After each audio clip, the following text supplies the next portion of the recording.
ดีพี่น้อง FC แฟนคลับวันนี้ขำมือตื่นตาเนาะมาเฮือนบ่เฒ่าพี่น้องมาเบิ่งว่าเพิ่นเฮ็ดหยังกินนี่ซอกเสื้อนุ่งอยู่โอ้ยพี่น้องเอ้ยโหมืดเลยพี่น้อง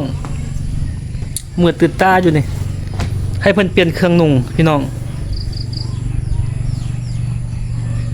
บ่ได้อาบน้ำอยู่ว่าอาบน้ำอยู่ว่าเจ้าไปอาบนะ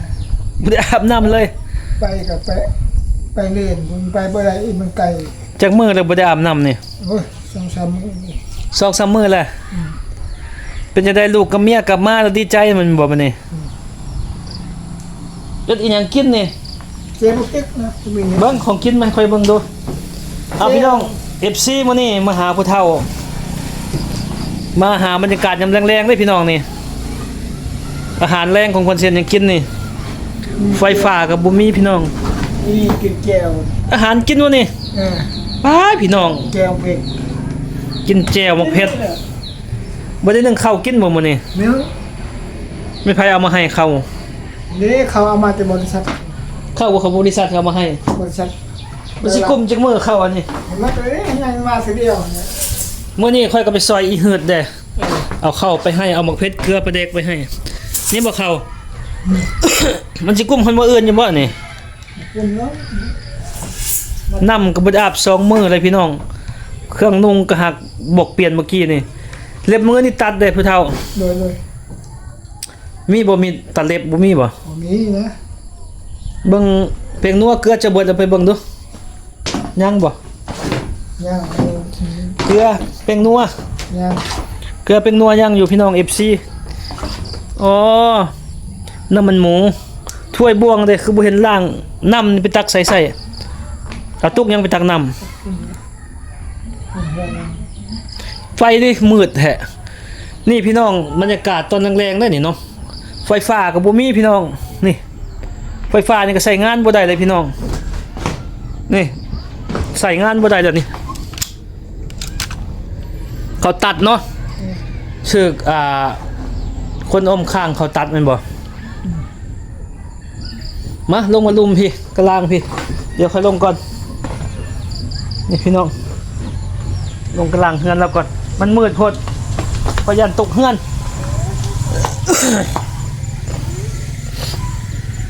มันมืดค่ำตื่นตาพี่น้องเอ้ยพี่ขี่มอเตอร์ไซค์มารถจักรมานี่ดังไฟแต่งกินอยู่ลุมนั่นบ่คือบ่ซื้อโซลาร์เซลล์มาผู้เฒ่าโซลาร์เซลล์นี่แพงบ่โคมก็บ่มีบ่โคมไต่โคมเอาเนาะผู้เฒ่าเนาะไต่บ่โคมโคมมีบ่โคมฮะมีแล้วโคมยังก็บ่มีบัดขับมาสมเจ้าไปนอนกันจังได๋เนี่ยเขาใส่ตะแกรงมันยืมของเขาของเขาเมื่อนี้บอกให้เปลี่ยนเสื้อใหม่พี่น้องเสื้อค่อยเอามาให้เจ้าบักหลายไปเสียเบิดเดี๋ยวนะครับเมียนบ่ได้เอาออกเมียนปะใส่ในสอบ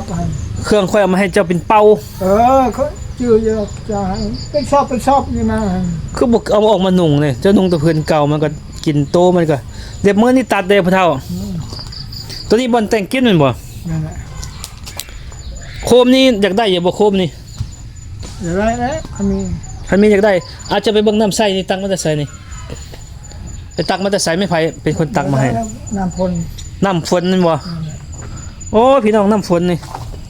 มันก็สะอาดอยู่เด้น้ำฝนพ่อเฒ่าเป็นจังได๋กล้าสู้ชีวิตต่อกับเมียนี่บ่อยากเลิกบ่อยากเลิกอยู่บ่อยากแล้วต้นลูกอีต้นลูกเนาะคันเว้าสมมุติกับคันป้ากับอีต้นลูกตอนนี้เขาเคยอยู่นำกันมา10ปลายปีแล้วเนาะกะยาอดเอาผู้เฒ่าถึงสิเฒ่ากะยาหัวใจมันวัยรุ่นเฮ็ดจังได๋ได้ถึงว่าการบ้านเจ้าเฮ็ดให้เขาบ่ได้นอนหันปิดหน้าปิดหลังสิกันเลยแต่ว่าได้เมียเด็กน้อยนี่เฮ็ดบ่ได้กะยากอดเอาก็กอดอยู่บ่แต่ละคืนกอดกอดนะกอดจูบไปบ่ได้กอดนะรูปห้ามไปซะแล้วนี่พี่น้อง FC เนาะบรรยากาศยามแรงๆ 6-7 โมงแรงนี่มาหาผู้เฒ่า FC ถามมาว่าให้จะตัดมือหรือตีนนี่เด้นี่ ตัดเล็บมือเล็บเตี้ยนให้มันสะอาดงามตาแล้วก็ค่อยกัดสิซื้อโคมสิหยังมาให้เจ้าอยู่ดอก เจ้าก็เอ็ดให้มันสะอาดให้มันเกลี่ยงงามให้มันเกลี่ยงจังหน่อยเด้ออันนี้เป็นบอนแต่งกินเนาะมาพี่ผู้เฒ่าสิถามเจ้านี่อันนี้นี่ให้ค่อยแป้งให้บ่นี่ นี่คือว่าขาดปวดกระเปียดมาให้ค่อยเบิ่งดูอันนี้นี่มันเอาอย่างอัดนี่มาพี่เจ้าฝนตกนี่มันบ่พาบ่นี่นี่เจ้ามันยืนอยู่พี่อันนี้นี่ขาดจังปุงจังเปียกนี่เอาฟ้ามีเหี่ยมาอัดได้บ่นี่นี่SCU ได้จังไดนี่เทียงหน้าเขายังใหญ่ก่อนนี่เจ้าไปอยู่จังไดฝนบ่พาเจ้าบ่ นี่นั่นห้องตัวนี้ นอนห้องพี่แล้วสองห้องนี่ได้ซะ ตัวนี้ไว้นั่น บ่ได้นอนกันนอนนี่ซึ่งกันเขาก็เห็นเบิดแล้วเนาะ นี่มายืนพี่เจ้านี่มันยืนตัวหน้าพี่ บ่ได้เชื่อมเลยนกเนี่ย ขาดจังปงจังเปงอยู่ ตอนนี้ได้65เจ้าแล้วเนาะ65ปีอีก5ปีก็เป็น70แหละพอดีลูกเจ้าทั้งสองคนใหญ่นี่เฮือนซานกับพี่น้องเบิ่งซอยกันเนาะนี่อุ้ยเฮือนซานเฮือนซีนกะผัว65ปีเมีย23ปี23ปีลูก2พี่น้องอยากให้เจ้าโกนหนวดนี่มีหวานโกนหนวดนี่ บ่มีแล้วบ่มีแล้วนะ บ่มี อืม ไปเอามาแต่ใส่โกนแต่ละเทื่อ เอานั่นมีตัดเอา นี่ตัดเอาเด็บมือนี่คือบ่ตัดแท้เด้อค่อยเบิ่งได้มีเบิ่ง มันบ่มีตัดนะ ว้าเดี๋ยวมือคืนผีเนี่ยวายอันนี้เนี่ยมึงไปอาบน้ำมึงนี่ไปอาบอยู่บ่ อยากไปอาบมันไก่ไปบ่ได้อาบครับ มันไกลโพดย่างไปอาบน้ำนี่จักกิโลผู้เฒ่า นี่น้ำเด่นนั่นนะ น้ำอยู่ไสนี่วะคือบ่ไปอาบน้ำนี่เขาโตมาแตะโบดนี่ ไปอาบนี่ก็แล้วนี่ โอ้นี่ลูกชายมาแล้วพี่น้อง บ่มี ไปไสมานี่ มีประเภทนู้น